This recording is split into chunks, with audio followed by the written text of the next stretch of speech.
Good evening. Welcome to our commission meeting for March the 22nd, 2016. This evening we'll begin the meeting with the Pledge of Allegiance and then silent meditation. Then we'll go into proclamations.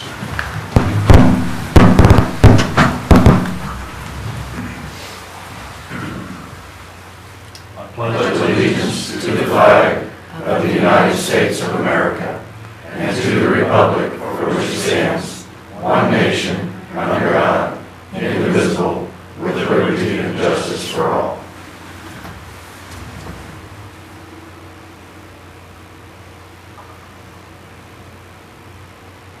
Thank you. If I could get the Vietnam veterans to join me up here at the podium. Out of the way.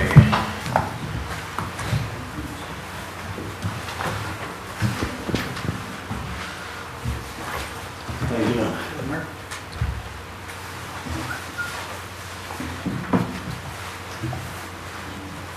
Whereas members of the United States Armed Forces began serving in an advisory role to the government of the Republic of South Vietnam in 1961. And in 1965, United States Armed Forces ground combat units arrived in Vietnam. And by the end of 1965, there were 80,000 United States troops in Vietnam, and by 1969, a peak of approximately 543,000. On January 27, 1973, the Treaty of Paris was signed, which required the release of all United States prisoners of war held in North Vietnam and the withdrawal of all United States Armed Forces from South Vietnam. On March 30th, 1973, the United States Armed Forces completed the withdrawal of all combat support units from South Vietnam and more than 58,000 members of the United States Armed Forces. More than 58,000 members of the United States Armed Forces lost their lives in Vietnam, and more than 300,000 members of the forces were wounded. And the Vietnam War was an extremely divisive issue among the people of the United States, and was also a conflict that caused a generation of veterans to wait too long for the United States public to acknowledge and honor the efforts and services of such veterans.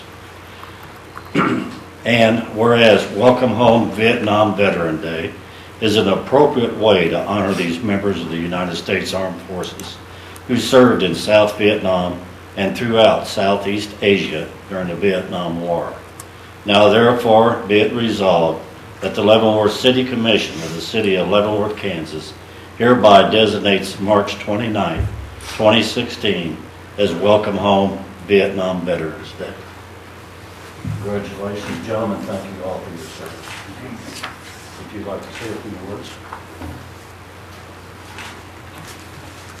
Well, Mayor, thank you, and City Commissioners. I always have a few words I come to say. The last couple of years I get a little broken up, so I had to write them down today. I was a lieutenant in Vietnam. These gentlemen here really are the heroes from the war. Non-commissioned officers, enlisted. They're the ones that stood the brunt of the battles and everything else, so I salute my fellow veterans here. Thank you for this proclamation. We will try to accept it for all the Vietnam veterans, past, present, those here tonight, and those who paid the ultimate price. We also want to honor our Gold Star families, the next of kin families, and yes, may we never forget our POWs and our MIAs from a war that are still unaccounted for. We're proud of the many local 50th commemoration events. You can see here, this is our flag for the 50th year commemoration of the Vietnam War. We're actually on our 4th year, I think, of doing events year by year. It takes from the start of the war to the end of the war.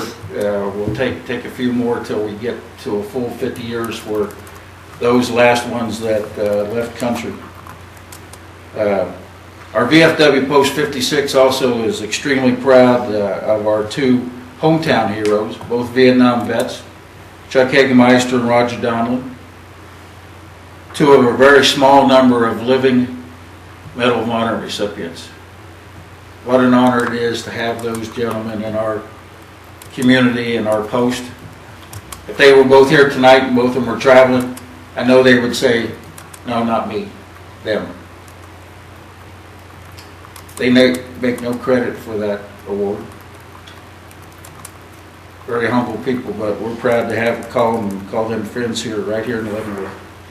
But it seems important to me, and hopefully important for you, to remember, whether it's us vets, long in tooth, beards, mustaches, a little mature, that served in Vietnam, or our recent veterans, Iraq, Afghanistan, Grenada, Bosnia, Desert Storm, you name it, our recent veterans that came after us.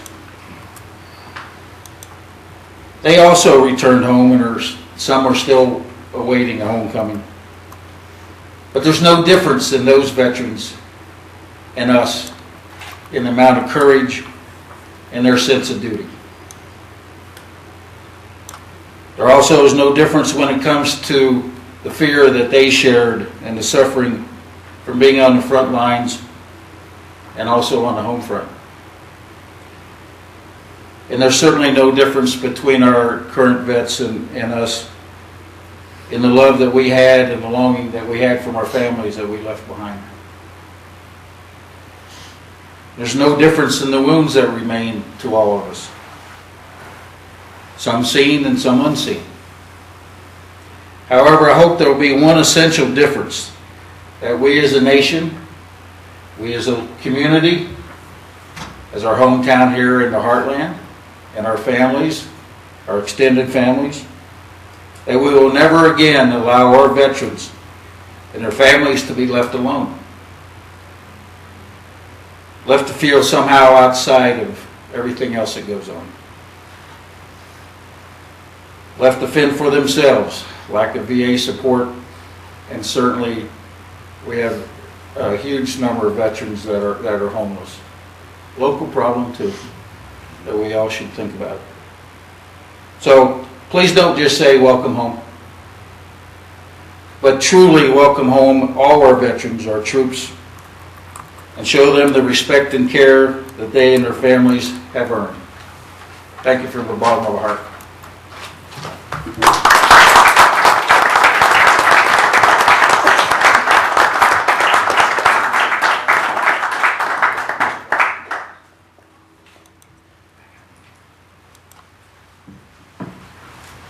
Matt, would you join me up here, please? How you doing this evening? I'm fine. I'm doing great. Whereas libraries are not just about what we have for people, but what we do for and with people. And libraries have long served as trusted and treasured institutions. The library workers and the librarians fuel their efforts to better their communities, campuses, and schools. And libraries are evolving in order to serve their communities and to continue to fulfill their role in leveling the playing field for all who seek information and access to technologies. And libraries and librarians are opening up a world of possibilities through innovative STEAM programming, market-based job-seeking resources, and the power of reading. And libraries and librarians are looking towards their traditional role and providing more opportunities for community engagement and to deliver new services that connect closely with patrons' needs. And libraries support democracy and effect social change through their commitment to provide equitable access to information for all library users. Whereas libraries and librarians, library workers and supporters across America are celebrating National Library Week. Now therefore be it resolved, the Leavenworth City Commission of the City of Leavenworth, Kansas hereby designates April the 10th through 16th, 2016 as National Library Week. Congratulations, Matt. And the mic is yours if you wish to say a few words. I would. I'll try to keep my remarks short. I've been here almost a little over 2 years now, and I've worked with 3 different mayors of Leavenworth. during my time, and I would like to just absolutely show my respect for the service that you have provided, your dedication, your understanding, your commitment to the library, the city's services and various agencies that just today did some major repairs that got our air circulating again. I can always depend on the city of Leavenworth, its leadership, and the folks who run the different departments to support us every day. And I greatly appreciate that very much. It's really nice to work in a community where people care as much as they do in Leavenworth. So thank you again. Thank you. Thank you, Ben. Continuing on in old business, the consideration of the previous meeting minutes. Is there any changes or questions regarding last week's minutes or 2 weeks? If not, I'll take a motion. I move that we approve the minutes of the regular meeting from March 8th. Second. Have a motion and a second. Begin voting with Commissioner Weekly. I'm sorry. Yes. Aye. Aye. Aye. Aye. That passes 5-0. Second consideration ordinance number 7989 to amend Chapter 22, the building regulations. Mr. Mayor, this is the item that we've heard a couple of times now at a study session and then 2 weeks ago that would align the city's demolition process with the state statutes. There's nothing that's been changed since the last reading. Any additional questions by members? If not, is there a motion? No, I'm sorry, this is a roll call. Begin with Commissioner Preisinger. Aye. Aye. Aye. Aye. Aye. That also passes 5-0. Under new business, citizen participation. This is time when members of the audience can approach the podium and present petitions if you have one, or speak on the subject that's on your mind to us. Is there anyone that desires to speak? Seeing none, we'll close that and move forward. General items, the 2016 Federal Legislative Program. Mr. Mayor and Commission, in a little less than 2 weeks, Mayor Pro Tem Bowder, myself, and Dick Gibson of the 27 Committee will be heading to Washington. There we'll have 8 meetings in about a day and a half. We're meeting with our federal legislation as well as adding Senator Roy Blunt's office and Representative Graves' office from the Missouri side. We have also added a meeting with J. Randall Robinson from the Department of the Army. While we're in Washington, we'll present our federal legislative program. The city's program is closely aligned with the National League of Cities, priorities, current legislation under consideration by Congress. Many of the positions mirror those taken by the National League of Cities, and others are specific to the Leavenworth area.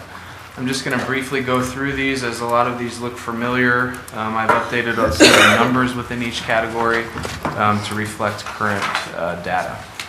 The first item that we bring up and have been bringing up is the Centennial Bridge. One of the reasons we added the Missouri delegation is without the Missouri delegation on board, without Missouri on board, without Platte County on board, this doesn't happen. There's simply too much that needs to happen on the Missouri side with MO 92 for funding over there, for the tie-in, for the buy-in on the project to make this happen. So that's why we added that delegation. So we'll continue to talk about this project. There will be no federal funding probably for the bridge itself, but there may be some federal funding for the next step of an environmental assessment. Plus, it just continues to convey that this is a priority to the city of Leavenworth. The next item is the U.S. Penitentiary Leavenworth. This would be the new medium security prison. As a reminder, the preliminary work has been completed on this project, and it has a shelf life of 5 years. And completed in January of 2015 was the environmental impact statement, and the predicted funding for a new prison facility would be $350 million. We are still among the top 1 or 2 prisons to be next. We'll continue to advocate for that, and then also continue to state that we do have this EIS that has a 5-year shelf life. The next item, there hasn't been a lot of movement on this in the last 12 months, is the proposed public-private partnership for a new hospital on the grounds of the VA. I think it's just that it hasn't moved forward. There's still some due diligence being done, but we will continue to mention this to our federal delegation, that should it come up, that we would appreciate them looking favorable on this kind of partnership that would bring a new prison. to the VA campus that could also be used by Fort Leavenworth. New hospital. New hospital. Yeah. You said prison. Prison, Oh, yeah. sorry. New hospital, yeah. Hospitals and prisons, but the hospital and the VA campus. The next three items are items dealing with programs that we receive federal funding from. The first being the COPS program, the Burn Justice Grant from the police department that provide vital resources for our community. I believe one of the items on the agenda tonight, the police body-worn cameras, utilizes some burn grant funding. Without that type of funding, these things like mobile data terminals, body-worn cameras would have to then be shifted onto the local tax base. So we appreciate the continuation of those. The City of Leavenworth is still an entitlement community for the Community Development Block Grant Fund, meaning we receive money directly from the federal government. We don't go through the state. We don't compete with other cities in the state. We get it directly from the federal government. They look at how we spend the money, so there's a direct link there, and we would very much like to keep that. There's been some proposals over the last 2 years to do away with smaller communities that are entitlement communities and make them go through the state. The unknown of that, I think, could put some of our local services in jeopardy. So we're going to continue to fight to remain an entitlement community and get our funding directly from the federal government. Transportation infrastructure, again, we're just going to continue to reiterate the need for transportation, highway, trust fund dollars, and any kind of transportation dollars that can help us with our infrastructure. The last two items we have were unfunded mandates. This is one we also do at the state level, just to remind our federal and state legislatures to please don't pass anything down onto the City of Leavenworth that then we have to fund with our already stressed resources. And then nutrient removal. This has been hanging out there. We haven't heard anything new on this, but if it does come, it's going to be a huge cost to the City of Leavenworth. We're doing very well with our UV treatment. We don't believe that nutrient removal is justified at this point going down this road for the cost that it would bring to the community. So those are our priority items. Keeping in mind that two items, one being continuing to show our appreciation for the support we've received on the Guantanamo Bay issue will be brought up with our federal delegation. And then also the reason we bring Dick Gibson along with is to talk about Army University, our support of the fort and their mission and growing that mission with the potential of a 2019 BRAC. It's just important to continue with the Department of the Army, with our delegation, to stress that the Leavenworth community supports the fort. I think our hotels show that. I think a lot of the stuff we do shows that. So we'll continue to talk about that. Those will be the topics that we'll try to cover in about the 10 minutes that we get with each of our items. I would ask for your approval of the federal legislative program, and then we will forward that ahead of our visit to everybody that we're meeting with. Is there questions by any of the commission? No. City manager? No. If not, is there a motion to accept the 2016 federal legislative program? So moved. Second. Have a motion and a second. Begin voting, Commissioner Weekly. Aye. Aye. Aye.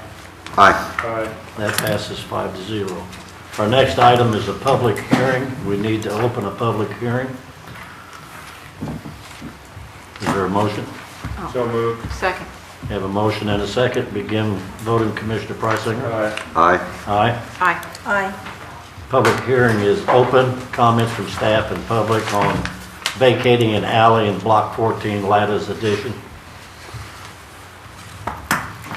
Mike? Yes, sir. This is a request from the property owner that recently purchased the vacant lots immediately to the west of the existing building. They are proposing to build I believe it's a motor vehicle type garage for repairs and other work. They may be here this evening. I don't know that. But there is an alley that runs between them and the immediate east that is they've asked to be vacated. It's the alley that's shown here and on in your policy report. The alley is public property, and the process to give up the city giving public property to private individuals is through the alley vacation process and the public hearing. We also have utility companies that have rights to use public property. We send out notices to the utility companies. And the utility companies agreed that vacating this alley would not be a problem, with the exception of AT&T, that requested that the city retain an easement over the alley for utility purposes, as they have a line in the alley on a pole toward the north end of it. I don't believe this impacts the proposed site development by the people that are requesting the alley vacation. They are in the process currently of building some retaining walls to get their site the way they want it. And the staff generally reviews these to see whether they meet the public purposes with a recommendation. And in this case, there's no known public use for the alley, and it supports the goals of the commission for development close to downtown and on vacant property. So we recommend that this alley vacation move forward. Any questions of Mike? No No. questions. No. I didn't realize there was an alley there until I drove by there. That's what I was about to say. I used to work across Not ever from used. it all those years, and I never knew that was an actual alleyway back there. It was so covered over with growth and everything. So I don't think it's a problem. Is there any comments from the public that oppose? Likewise, is there additional comments from the public that substantiate? If not, we will close the public hearing. I need a motion. I move we close the public hearing. Second. Motion and a second. Begin voting. Commissioner Weekly? Aye. Aye. Aye. Aye. Aye. This would be a consensus to consideration of the ordinance to vacate alley at 804 to 814 Cherokee Street. Is there a consensus? Aye. Aye. There is. Okay, we need to go to another public hearing. This is a sign appeal from the Fraternal Order of Eagles at 300 South 20th. Need to open the public. Need a motion? So moved. Second. Okay, we have a motion and a second. Begin voting. Commissioner Preisinger? Aye. Aye. Aye. Aye. Aye. That passes 5-0. We are in a public hearing. Julie Earlier, City Planner, looking at this item. Thank you, Mr. Mayor. As you said, this is a request for a variance to allow, or an appeal to allow a sign at the Eagles Building located at 300 South 20th. The property is zoned R19, which is medium density residential, and fraternal organizations aren't allowed use within that zoning district with the special use permit, which the Eagles have had since 1985. The current edition of our development regulations does not make any allowance for allowed fraternal or institutional uses within residential zoning districts. In terms of signage is pretty limited for those types of uses, even if they are permitted in the location that they're at. And that is something that we're intending to address with our update of the development regulations, but for the time being, we do have to get an appeal for this. What they're proposing is a monument sign. Total signage area of 20 square feet. Total height would be 9 feet high, and it would have an LED board for announcements and events, that type of thing. The sign that they're proposing does meet the regulations that would be allowed for a neighborhood business district zoning, and that's a type of zoning that allows for businesses in a more neighborhood type setting.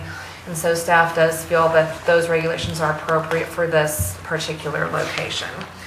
There are some specific criteria that the commission does need to consider for sign appeals, and those are listed out there for you. Staff would recommend approval of the appeal, and I can answer any questions that you might have. Any questions from Ms. Hurley? Maybe you said it. Did this go to the planning commission or not? No, it did not. Appeals for signs just come straight to Straight the here, commission, okay. yes. All right. Have you heard any negative on it? We have not had any feedback, no. And were the neighbors in the 200? Yep, within Square 200 feet, they were provided notice, and it was published in the paper as well. Okay. Well, and they're right across the street from Mamma Mia's, so that's the only other business in that whole neighborhood Yes. and the park. Any other questions? Is there anyone in the audience that oppose? Seeing none, is there anyone that support? Sir, Yes. I don't know the procedure, so. Just step up and state your name and your... Yes, sir. My name is James Weiser. I live at 1946 Cherokee, right across the street, Okay. immediately across the street. And I'm personally the only one, my house, and then across the street is vacant. So I've lived there 10 years, and I've had no problem with the Eagles, and I would support this. Okay. I have no problem at all. Thank you very much. Thank you. Anyone else? If not, we'll close the public hearing. Need a motion? So moved. Second. Begin voting, Commissioner Weekly. Aye. Aye. Aye. Aye. Passes 5-0. Need a motion to consider the appeal for signs if there's no debate. Mr. Mayor, I move that we consider favorably or approve the appeal for the sign to Eagles Lodge on 20th Street. Second. Have a motion and a second. Begin voting, Commissioner Preisinger. Aye. Aye. Aye. Aye. Aye. Passes 5-0. Number 8 is quarterly payment to Leavenworth County Development Corporation. Mr. Mayor and Commission, Steve Jack, the Executive Director of the LCDC, provided his quarterly progress report on LCDC's activities at the March 15th, 2016 City Commission study session. Based on the positive report delivered by the Commission by Mr. Jack, I would recommend that the City Commission authorize the quarterly payment to LCDC for the first quarter in the amount of $11,848.50. Any questions by the Commission? No. If not, is there a motion? Mr. Mayor, I move that we approve the quarterly payment to the Leavenworth County Development Center as presented. Second. We have a motion and a second. Begin voting, Commissioner Preisinger. Aye. Aye. Aye. Aye. Aye. Passes 5-0. Under resolutions, number 9, Resolution B 2128, to set a public hearing to consider a TIF project plan for the North Gateway Second Hotel. Mr. Mayor and Commission, the issue before you tonight is to consider a resolution to set the public hearing for April 26, 2016 for the North Gateway Second Hotel Project Plan. Mike, can you put it? Yeah. The Leavenworth City Commission formally established a redevelopment district in January of 2011 pursuant to state statutes on the land bounded by 4th Street to the east, 7th Street to the west, Metropolitan Avenue to the north, and Pawnee Street to the south. That's the area in the map up there shaded yellow. And it includes the block as well, the purple block as well. Okay. In accordance with state statute, any city proposing to undertake a redevelopment project within the district has to prepare a project plan. The first hotel, the first Fairfield Inn Hotel, in the upper right-hand corner of that was a separate project plan. What we are bringing to you tonight is a second project plan within the North Gateway Redevelopment District.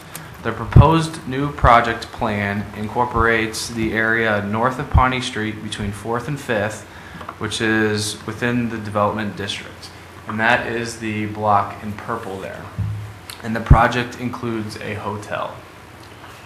The first step in this process, after staff had put together all the work, was to take it to the city's planning commission, which we did on Wednesday, March 16th, for the planning commission to find whether it was consistent with the intent of the comprehensive plan.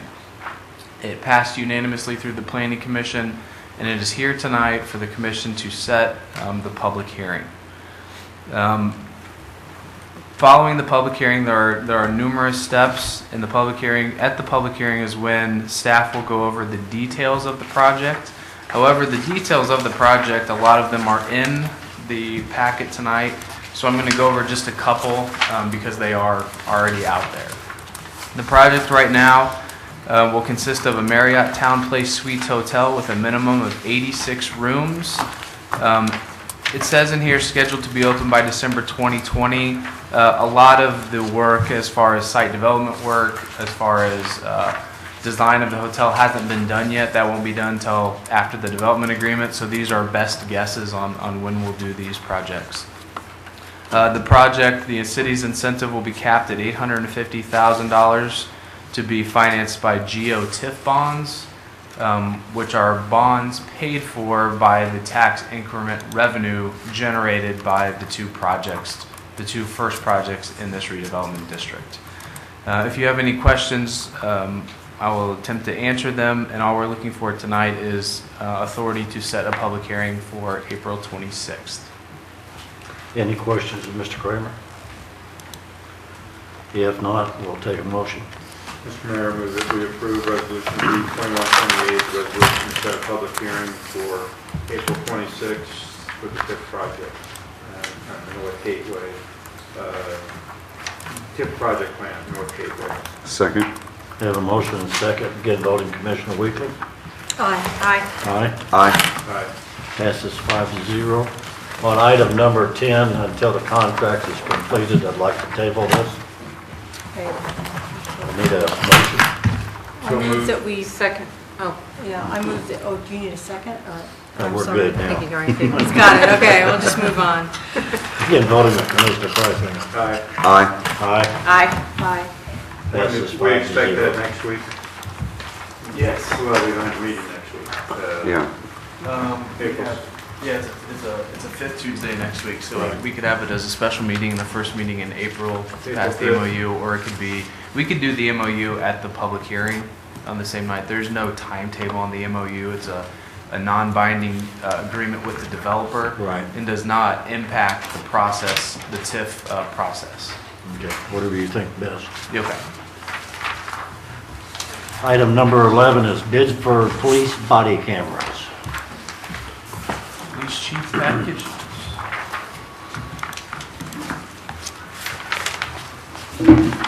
Mr. Mayor and Commission, the Police Department is before the governing body this evening asking for your authority to approve the bid of $48,515 to Coban Incorporated of Houston, Texas, so that we might acquire 50 body-worn cameras, associated software, license, and warranties to deploy the system.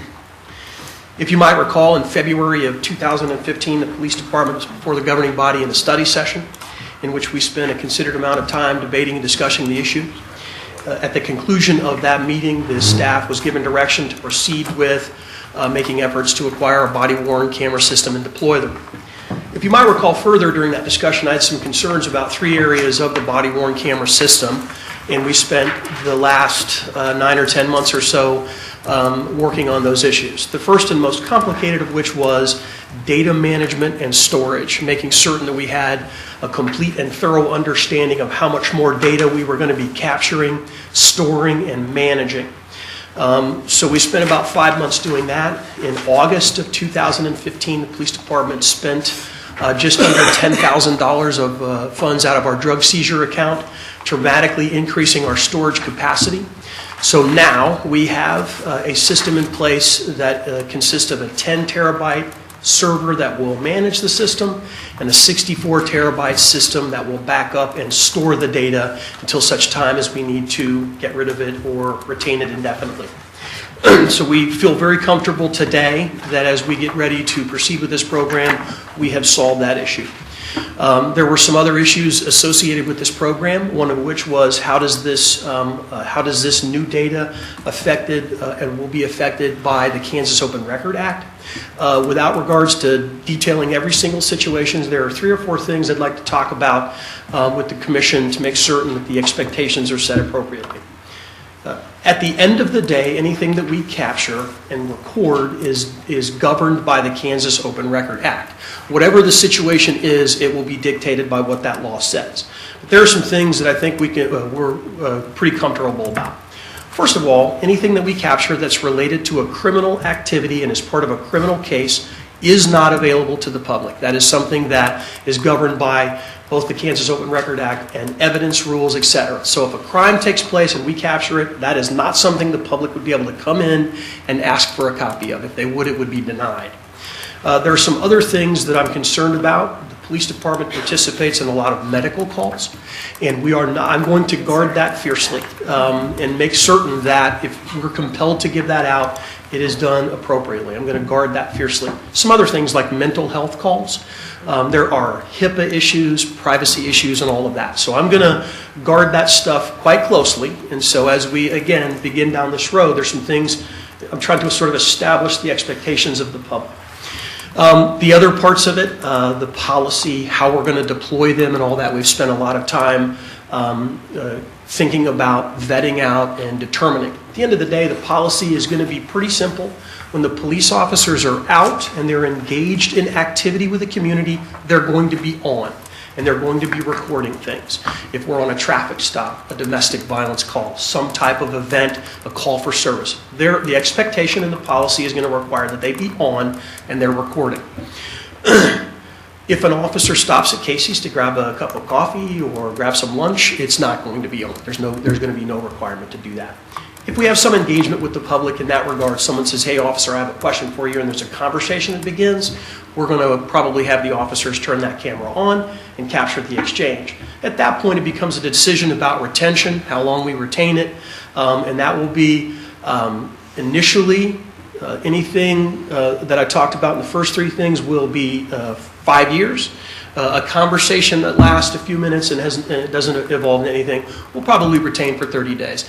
We will see how that impacts our data storage, and we will see how that works, making sure that we're not overburdening ourselves. And then at some point, we'll sort of review that to make certain that's a good policy. But that's essentially what's going to happen with the body-worn cameras. They're going to be with the officers. They're going to be on when they're out, and people should have that expectation. So that solved that. I feel pretty comfortable about that. Let's turn to the individual, the system that we're recommending for selection.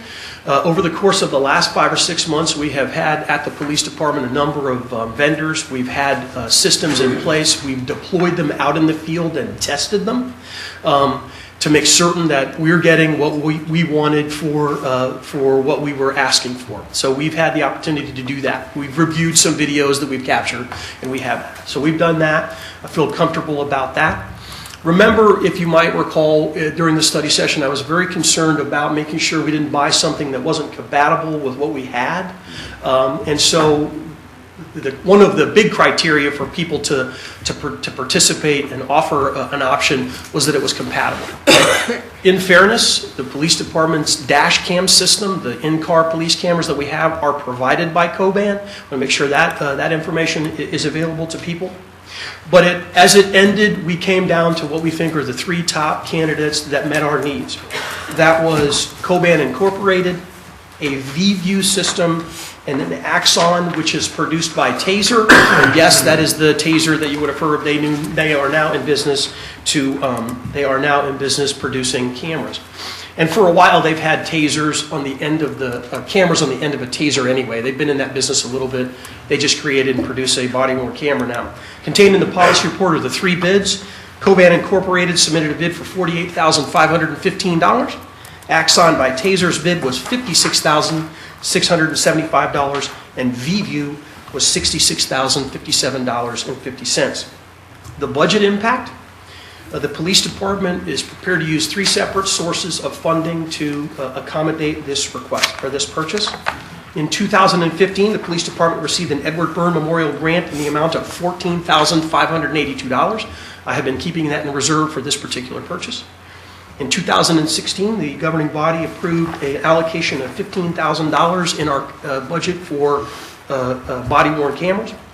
And then the police department has $55,588.36 available in our drug seizure accounts, which is generally used for these kinds of purchase for law enforcement related equipment, and this purchase would be allowable under those expenses.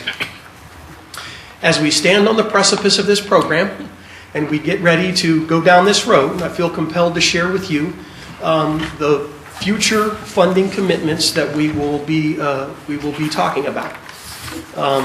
The manufacturers tell us that these things are designed to last 3 years.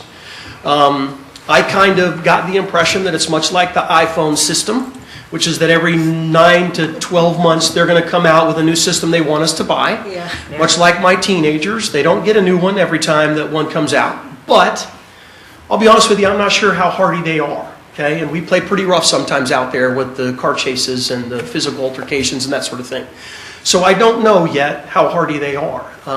I do not believe that I'm going to have to come back every year and ask for a complete replacement. We did ask for a 3-year warranty on these to give me the idea. I can get a sense in the next couple of years as we get going how often they're going to need to be replaced. But I do anticipate at some point having to put an allocation in the budget, either in the capital program or the operational budget funding to replace these periodically. And I don't know what I don't know yet, but when I do, I'll do my best to keep that in mind, and then I will be coming back and asking for those funding. And so I feel compelled to make sure that we're all on the same page about that. That is my best explanation. There's a little bit of an error in the policy report, the very last thing. For some reason, I classified this as an ordinance on first consideration. It's not. I might have been in a little bit of a hurry to go on spring break. In any event, this is obviously I'm asking for you to award the bid to Coban Incorporated in the amount of $48,515, and I'll answer whatever questions that you might have. The deputy chief is here. He's also spent a lot of time. If I happen to get stuck, together we'll probably be able to answer whatever questions you have.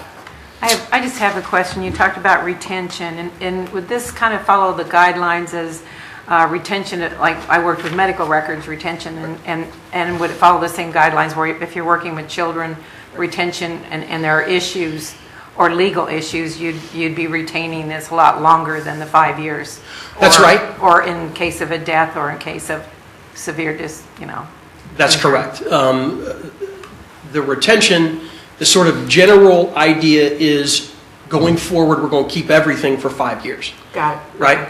After that, something very serious, a homicide, something like that, is obviously we're required to keep evidence like that indefinitely forever, unless the court says otherwise. So we're cognizant of that and paying attention to that, but just to make my mind at ease, we're going to keep everything for 5 years and then see how it works. And then everything else will sort of sort through. Okay. I have a question too. Yes, ma'am. You briefly outlined the policies that you had. Are these, how have they been implemented and also trained with the officers on that? I mean, even my main concern is too with, just for example, people's privacy when you make medical calls and things like that. So how have you implemented this, and is it part of the open records that a citizen go and say, here's our policy here, so you clearly understand? Yes, ma'am. We haven't implemented it yet. We wanted to make sure that the hardest, most complicated part is now over, which is figuring out what we wanted. We have been, in the last couple of months, really focusing in on the policy. One of the things I'm reluctant to do finally, until I'm absolutely sure the state legislature is still tinkering around with the body-worn camera language. And so I want to make sure that I am totally comfortable with what they're going to do, if anything. And so once I'm sure about that, then we will come to closure on the policy. We have a draft. It's just about done. When it's done and when the legislature, I don't feel like the legislature is going to pass or change anything else, what we will do as a plan, which is what we always do, we'll solidify it, sign off on it, train the officers on it, and then we will deploy the body-worn cameras after that. That's generally how it works, and we will do that, and we will focus on those very things. The officers, as a general rule, have no role in determining whether or not a person can have a copy of the videotape. For example, the policy right now in its form says if tonight at 5 o'clock, Officer X does something that captures, the person can't see it that night. That's a decision that's governed by the administration of the police department, the senior staff. We make those decisions, and because we are very guarded by that. Usually an open records request comes through the city clerk's office anyway, so it's a very structured process for a very specific reason, and we're very guarded about that. Is that? Yeah. Okay. Close, and I know it's like we're in new territory and we're going to need it, but I'd like us to be kept apprised too of the draft and the policy as it becomes available. The policy itself is an open public record. What our policy is, when it's done and signed off, is an open record. Someone could come in and say, I'd like to see what your policy is about this, and we'll be glad we do that once in a while. But we will certainly do that. Thank you. Chief, I have a question. Yes, sir. In your three funding accounts, the Edward Byrne Memorial, the CIP, and the drug seizure, you've got about $85,000, as you stated. I know there was a move in the legislature that they wanted to take the drug seizure money from city and counties, and I know the sheriffs and police departments, police chiefs went up there en masse and said, please don't do this. Right. But we also know whether that went to sleep could resurrect itself. Yes, sir. And since there's $55,000 in that drug seizure account, I'd like to see you spend 48,000, the whole amount from that account, because if they come and grab it, then most they can grab is 7,000. Unless, I'm thinking out loud here, but you tell me what's wrong with that thinking. Because I'm afraid they'll come and grab your money, because they're grabbing money any way they can. Nothing is wrong with that thinking. I have been thinking very much the same thing, but in a slightly different vein, in that there are other needs at the police department that we have for law enforcement related equipment. We have been focusing our efforts on this because of the priority. But there are other things that I intend. I've talked to Mr. Kramer about that. I think we talked about that maybe a month ago now. And so my intention would be to do this first. I think this is the most important thing. There are other law enforcement related needs that we have. I intend to get that fund down to $5,000 or $6,000 here in the next 60 to 90 days with other needs that we have. This isn't the only one. The other thing about this, Mr. Preisinger, that I would say is I'm not entirely sure. I'm pretty sure. I'm not entirely sure we have just about everything we need. And I'll give you an example of that. This is the sample of the body-worn camera, okay? Right now, the options for mounting it on the officer are pretty limited. There's basically a clip, okay? So it's going to go a couple places, we think. I am anticipating more options becoming available for better options. I mean, I've got some pretty small ones. I've got some pretty good size ones. And so I anticipate sometime soon options for better placement on the officer to capture what we want to capture. So I have that in the back of my head, as well as other expenses the police department needs. I am thinking exactly the same thing. I'm very leery of the folks in Topeka. My point being, you have $85,000 in these three accounts. It all can be used for police-related activities. Am I correct? That you could use part of the Edward Byrne money for this. That would qualify. And you could use some of the CIP. Topeka cannot grab the Edward Byrne money. They cannot grab our CIP. They potentially can grab that drug seizure. They've already discussed that. So if you've got 85,000, if you spend 48 here, you're going to have 37,000 left.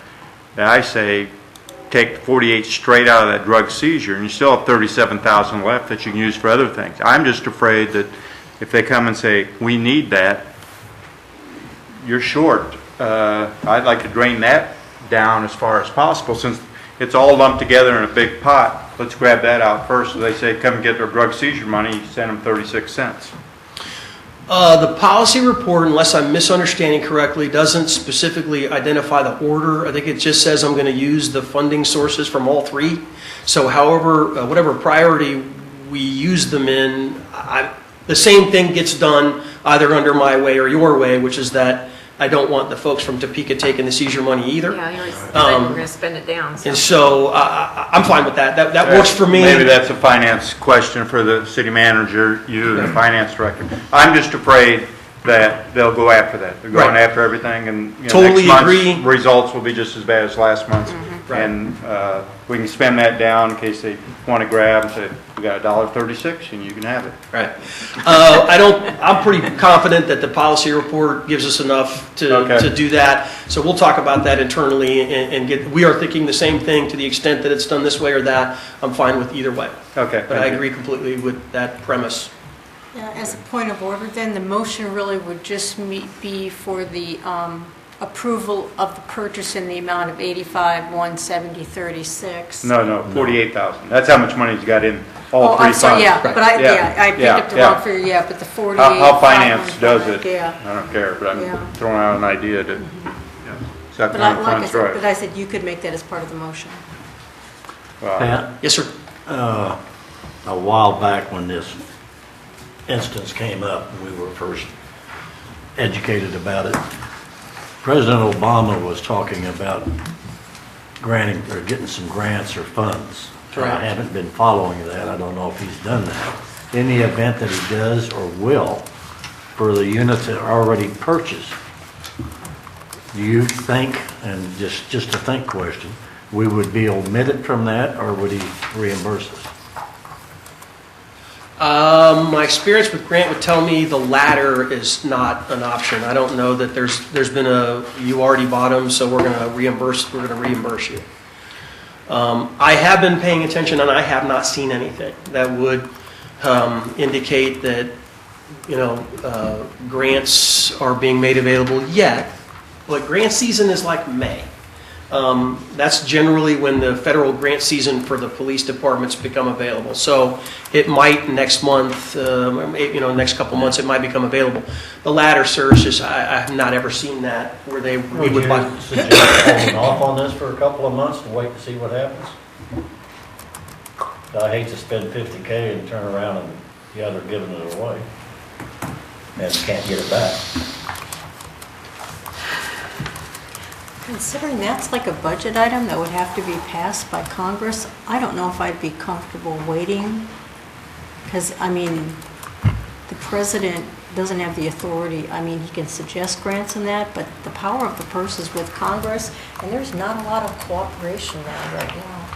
We could potentially reach out to our federal delegation in the short term and see if they've heard anything. And if they, say, I haven't heard anything, or they could even check into it a little bit for us. And then we could go ahead, at least do a quick check maybe in the next day or two, see if they think there's anything coming out, and then move forward. The latter part I'm pretty confident at. The first part, grants are always competitive. So we would be essentially putting ourselves into a pretty giant pot. There's a lot of police departments, doing very much like we are. By just a tiny bit, sir, I just don't know that it would be valuable to wait. We can, I'm not going to fall over my sword over it. There's an awful lot of police departments that would probably put in for a grant like that. We may get some, we may not. Even if we do, it wouldn't be to cover that. Okay. I'm hesitant to say wait. We're ready to go. I think we're in pretty good shape. That's just off the top of my head my best answer. Okay. I've got a couple more questions. Yes, sir. Just to clear up. You held up the camera. Is that the complete unit? Everything that involves? Is that the memory and everything else? Yes, sir. I'll pass that around if you want. If you push the red button, though, you'll be recorded. So be careful. I know that you were asking for 50. Right. What is your number of people that you have need during a daily basis? About 43, something like that.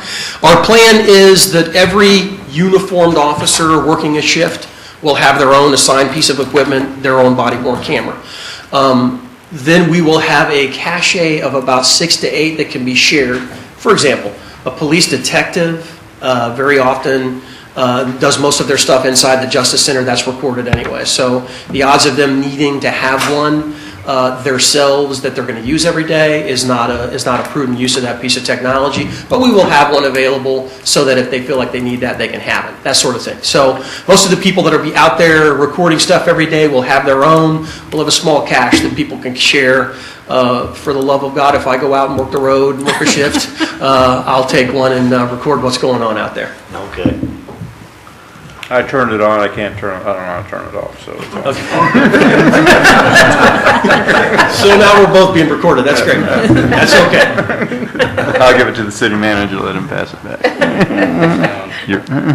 Is there any other questions of Police Chief? If not, is there a motion? I move that we approve the request by the police department, the bid of not to exceed $48,515 submitted by Coban of Houston, Texas, to acquire 50 body-worn cameras and equipment, associated software, licensing, and warranties. Second. I have a motion and a second. Again, voting Commissioner Weekly. Aye. Aye. Aye. Aye. Aye. That passes 5-0. Item number 12, looks like it's going to be Pat's too. Bids for police vehicle equipment. Yes, sir, Mr. Mayor. The police department is requesting approval to purchase 2 police detective sedans, 1 police canine patrol SUV, and 1 police patrol sedan. All of these vehicles will be purchased and replace vehicles that are existing that have reached the end of their useful life cycle. Specifically, the police department is asking for you to award 3 separate bids. 2 2016 Chevy Impala sedans from Ed Ozarth Chevrolet for a total price of $35,850. 1 2016 Ford Interceptor all-wheel drive SUV from Zeck Ford at a price of $29,008, apologize. And then one 2016 Dodge Charger four-door sedan from Landmark Dodge for a total price of $24,391. Every year, the police department reviews its fleet in its entirety. The general rule on a vehicle for replacement is either 10 years and or 100,000 miles. All of the vehicles being replaced meet that criteria or well over that. Breaking down the bids on the second page, the 2016 Chevy Impala four-door, Ed Bozarth provided the low bid, if you see those. The rest of the companies either did not provide the low bid or their vehicles did not meet specifications. The police K9 SUV, the low bid, I'm asking you to take our recommendation. The low bid did not meet the specifications. And by that I mean the Dodge Durango has the gear shifter system on the floor, which is right here when you would shift as opposed to on the column. All of our stuff, the siren, the box, all that stuff goes right there. It simply cannot be accommodated. In addition to that, it doesn't offer us a spotlight option, and that's a pretty critical piece of equipment. So I would ask you to not award the low bid, but to award the second low bid, which went to Zeck Ford in the amount of $29,008. That's a Ford Interceptor. What's that, an Explorer? Explorer, yes, sir. Okay. But the Interceptor is police enhanced. Yeah. Yes, sir. And then finally, the one police patrol sedan to Landmark Dodge in the amount of $24,391. In the 2016 budget, the amount of $106,500 were allocated for the acquisition of these vehicles. The total cost for all four is $89,249. The remainder of the approved amount will be kept in reserve for the acquisition of additional pieces of equipment that go into the police cars, such as cages, lights, sirens, etc. If that amount exceeds $15,000, we will be back before the governing body for approval. If not, they will follow the finance purchase rules. Either myself, the finance director, or the city manager would be able to authorize that. So, recapping, I would ask you again to approve two 2016 Chevy Impala sedans from Ed Bozarth Chevrolet for a total cost of $35,850. One 2016 Ford Interceptor all-wheel drive SUV from Zeck Ford for a total cost of $29,008. And one 2016 Dodge Charger four-door sedan from Landmark Dodge for a total price of $24,391. And I'll answer whatever questions that you might have. Well, I haven't been here that long, but you do trade. Do you have trade-ins? Do you trade in the cars or? No, ma'am. What we'll do sell is switch out we try and recycle, I guess is the right word. There's existing pieces of police equipment like the sirens and lights. Right. All that stuff will be removed and evaluated and generally transferred over. Okay. That car then will be sold at auction. Got it. Okay. Any other questions? If not, is there a motion? Mr. Mayor, I move that we approve the purchase of the four vehicles as stated with the service manuals for $89,249. I'll second. Was that 4 or 5 vehicles? 4. Okay, we have a motion and a second. Begin voting, Commissioner Parsons. Aye. Aye. Aye. Aye. Aye. Passes 5-0. Thank you, sir. Pat. Number 13 is bid for trash bags. Thank Mike McDonald, our Public Works Director, handle this item. Thank you, sir. Mr. Mayor, Commission, this is a follow-up on the bids for trash bags that were rejected by the Commission a few weeks ago. This is our normal annual allocation of trash bags. We bid it out. Trash bag prices appear to be up, particularly if you look at historical. I think that's due to demand for plastic, among other things, and also the price of oil was up, not so much now. But we do believe that the bags that we have proposed meet our requirements, and they are from a vendor that we've done business with previously, and recommend that the City Commission approve the low bid from Judd Corps for the 23,000 rolls of bags.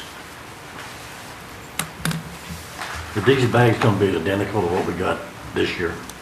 Because they are hard to open. These are not the sideways opening ones, or are you Well, These are in. maybe I'm still No. working off of those. I don't Okay, there know. may be a few rolls in the system. These will be end opening bags. Okay. Any questions of Mr. McDonald? No. No questions, is there a motion? I move that we approve the lowest bid by Jadcor Incorporated for 23,000 rolls of bags, not to exceed $116,610. Second. Have a motion and second, begin voting. Commissioner Preisinger? Aye. Aye. Aye. Aye. Aye. That passes 5-0. Number 14, bids for the 2015 sanitary sewer rehabilitation and replacement. Thank you, Mr. Mayor, Mr. Mayor, Commissioners. This is the 2015 sanitary sewer repair and rehab project. It is related primarily to focusing on inflow and infiltration reduction, which assists us in maintaining long-term capacity at the treatment plant. And this will be the third year of our effort in an alley or in an area that is generally between Spruce Street and Quincy and Kenton to 10th. There is also some other sewer work that is not in that area that will be part of the project. The bids were advertised locally and Leavenworth Times and online as we do with Drexel Tech, and we received 4 bids. A low bid is from Line and Weaver Construction, which we have a good history of doing this type of work in the past, and I believe John Will with Line and Weaver is here this evening if you have questions of him. In general, we expect the work to begin within about 45 days or less and take 120 days to complete, and the work will be inspected by the city forces. Now, I would like to note that we have identified several other sewer repair items that we would like to bring to the commission as a proposed change order in the near future. It is similar work to this contract, but it can be addressed separately or as a change order as the commission were to choose to do so. And we're also working on working with an engineer to prepare the 2016 project, similar size, but it will be moving to a different area this year, which will generally be in the area north of Shawnee Street. Policy report says 10th Street to 7th Street, which is true, but it's actually more like Broadway to 7th Street than 10th Street. Any questions of Mr. McDonald? If not, is there a motion for the sanitary sewer? I move that we approve the low bid from Line and Weaver Construction in an amount not to exceed $500,033 for the 2015 sanitary sewer rehabilitation and replacement project. Second it. Have a motion and a second, begin bidding or voting with Commissioner Weaver. Aye. Aye. Aye. Aye. Aye. That passes 5-0.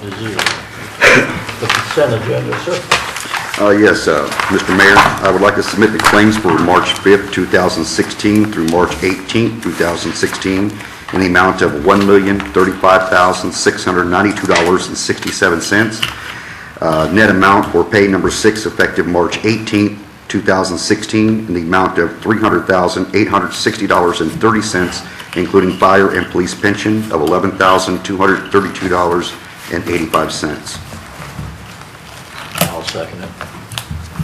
Begin voting with Commissioner Preisinger. Aye. Aye. Aye. Aye. Aye. That passes 5-0.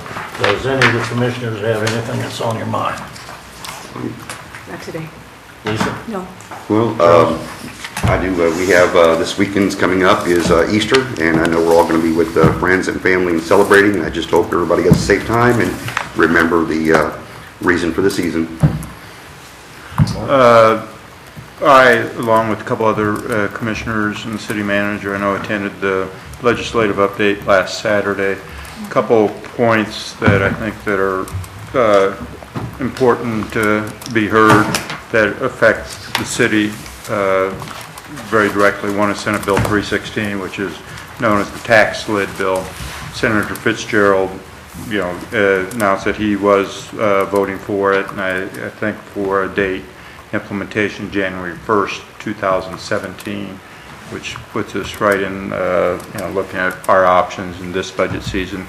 One of his reasons for stating that he considered a taxation without representation, he and I had a private conversation afterwards, and I asked him, why does he say that? We are elected officials, we are the representatives, and he said, yeah, I guess I misstate that, I shouldn't say that. And I said, I'd appreciate it if you wouldn't, because there is representation. All the taxing authorities in the state, whether it be the city commissions, the county commissions, or the school boards, are all elected representatives of the people, and therefore there is representation. So it is not taxation without representation. But then I also discussed House Bill 2609, which there's an allowance in there for taxing authorities, be it the city, the county, or the school boards, to enact a charter ordinance to opt out of Senate Bill 316, saying, we're going to invoke home rule and the tax lid bill doesn't apply to us. I asked specifically, called on both of our representatives for the city of Leavenworth, Representative Barton and Representative Bradford, how they would vote on it. Both of them said they would vote for it, and in effect, they would give us that home rule authority if we so desired to enact it. So I'm hoping House Bill 2609 does see the light of day and gets voted on, because quite frankly I think it will negate Senate Bill 316, because I can't think of one city or county or school board in the state that would go along with it. So hopefully that House Bill 2609 goes and it neuters Senate Bill 316. If they don't come out with another one counteracting that one, after they start. We'll do it. Let them talk about it, but then maybe in November that'll be all changed. So just Which is the perfect segue. The latest I heard is that Senate sub for House Bill 2088 is the compromise bill between Senate Bill 316 and House Bill 2609. That debate was this afternoon. There was thought, and there were early on amendments from the floor. I don't know what that final bill, House Bill 2088, looks like, what made it in, what didn't make it in. So I will check on that in the morning and get that information to everybody to see whether it was completed, whether they're going to continue on with more hearings, or where we are in that. But just if you want to look it up, it's Senate sub for House Bill 2088 is the compromise bill. House Bill 2088. Yes. Yeah. Okay. You have anything else, Paul? I don't. Nothing.